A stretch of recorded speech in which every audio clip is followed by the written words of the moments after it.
السلام علیکم ورحمۃ اللہ وبرکاتہ۔ پیارے بچوں، آج ہمارا جو ٹاپک ہے وہ ہے ایمان۔ آج ہم جاننے کی کوشش کریں گے کہ جو ہم لفظ سن چکے ہیں ایمان، یہ آخر ہے کیا، اس کے معنی کیا ہیں۔ ہمیں بہت ساری ایسی باتیں پتہ ہونی چاہیے جس کے بارے میں تفصیلی طور پر ایز آ مسلمان ہم دوسروں کو بتا سکیں۔ جو ہمارے اندر موجود ہے اور جس کے اوپر ہم قائم ہیں وہ کیا ہے؟ وہ ہے ایمان۔ آج ہم ایمان کے بارے میں تفصیل سے جاننے کی کوشش کریں گے۔ اعوذ باللہ من الشیطان الرجیم، بسم اللہ الرحمن الرحیم۔ ایمان اسلام کی سچائی کے بارے میں دلی یقین، زبانی اقرار اور نیک اعمال کے ذریعے سے اس کی تصدیق کا نام ہے۔ ایمان کے 6 اجزاء ہیں جنہیں انگریزی زبان میں آرٹیکلز آف فیتھ کہا جاتا ہے، اور وہ یہ ہیں: اللہ تعالیٰ پر ایمان، اس کے فرشتوں پر ایمان، اس کے نازل کردہ کتابوں پر ایمان، اس کے رسولوں پر ایمان، یوم آخرت پر ایمان، اچھی اور بری تقدیر پر ایمان۔ اب اس کے بارے میں تفصیل ہم جانتے ہیں کہ ایمان کا ہونا کیا ہوتا ہے۔ اللہ پر ایمان یہ ہے کہ کامل یقین رکھا جائے کہ اللہ تعالیٰ موجود ہے، وہ دنیا کا مالک و مختار ہے، پوری کائنات اور اس میں جو کچھ بھی ہے ان کا خالق وہی ہے۔ اس بات پر ایمان لایا جائے کہ اللہ کے اچھے اچھے نام ہیں اور وہ اعلیٰ ترین صفات کا مالک ہے۔ اس بات پر بھی پختہ یقین ہو کہ صرف اللہ تعالیٰ ہی کی عبادت کرنی چاہیے اور وہی اس کے لائق ہے۔ فرشتوں پر ایمان لانے کا مطلب یہ ہے کہ یہ یقین رکھا جائے کہ فرشتے اللہ تعالیٰ کی ایک غیبی اور نوری مخلوق ہیں۔ اللہ تعالیٰ نے انہیں اپنی بندگی کے لیے پیدا کیا ہے۔ ان کے ذمے جو کام لگائے ہیں وہ اس میں سے ہر کام کو بڑے مخلص انداز میں کرتے ہیں۔ ایک فرشتے یعنی جبرائیل کے ذریعے سے اللہ کا پیغام اللہ کے رسولوں تک پہنچایا جاتا رہا، جو کہ ہم نے پچھلی آڈیوز میں بھی سنا۔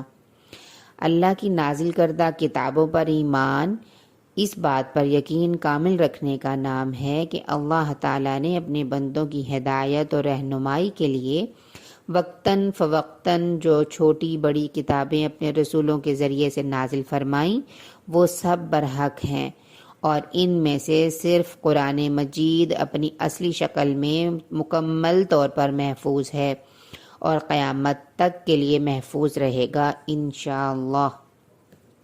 رسولوں پر ایمان لانے کا مطلب یہ ہے کہ اس بات پر یقین رکھا جائے کہ اللہ تعالیٰ نے اپنے منتخب کردہ بندوں کو عام انسانوں کی طرف نبی اور رسول بنا کر بھیجا۔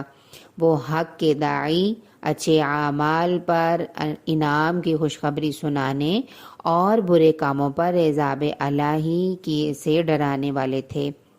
اللہ کے رسولوں نے جو کچھ کہا، اللہ کے حکم سے کہا، وہ سب سچ اور برحق ہے۔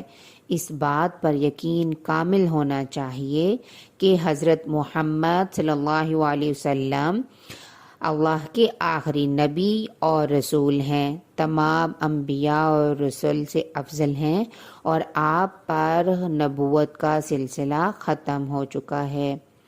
یوم آخرت پر ایمان لانے کا مطلب یہ ہے کہ اس بات پر پختہ یقین رکھا جائے کہ ایک دن ایسا آنا ہے جب اس دنیاوی زندگی کا بالکل خاتمہ ہو چکا ہوگا، تمام کائنات فنا ہو چکی ہوگی اور لوگوں کو ان کے اعمال کا حساب اور ان کے مطابق جزا اور سزا کے لیے دوبارہ اٹھا کر اللہ کے سامنے کھڑا کیا جائے گا۔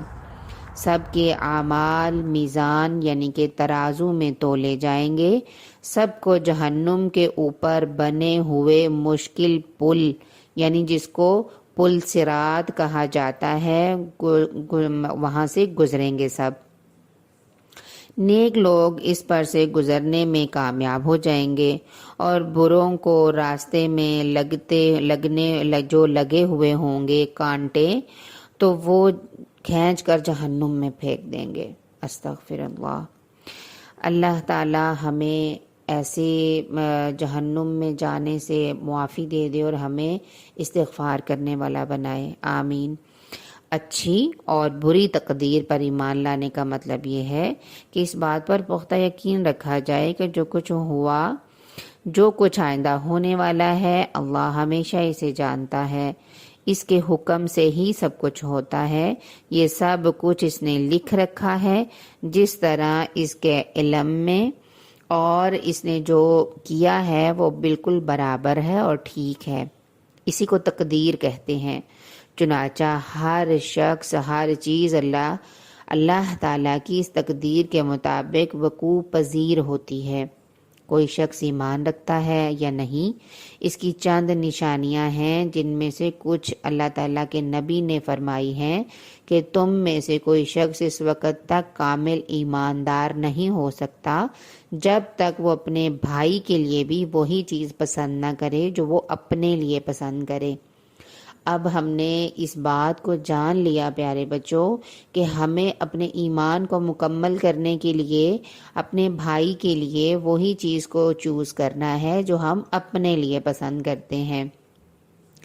اسی طرح حضرت انس رضی اللہ تعالیٰ عنہ بیان کرتے ہیں کہ رسول اللہ صلی اللہ علیہ وسلم نے فرمایا کہ ایسا شخص کبھی بھی ایمان کی لذت کو نہیں جا سکتا، یعنی ایمان کی مٹھاس کو وہ نہیں پا سکتا، یہ کہ اللہ اور اس کے رسول اور اس کے جو سوا کوئی اور چیز کو وہ زیادہ محبوب رکھے۔ اللہ اور اس کے رسول کے علاوہ وہ کسی بھی چیز کو اگر محبوب جانتا ہو تو وہ ایمان والا نہیں ہو سکتا۔ یہ کہ کسی آدمی سے صرف اللہ کے لیے ہی محبت رکھے، اور یہ کہ وہ دوبارہ کفر میں لوٹنے کو جب اللہ نے اسے کفر سے بچا لیا اس سے بھی زیادہ برا سمجھے جتنا کہ وہ آگ میں ڈالے جانے کو برا سمجھتا ہے۔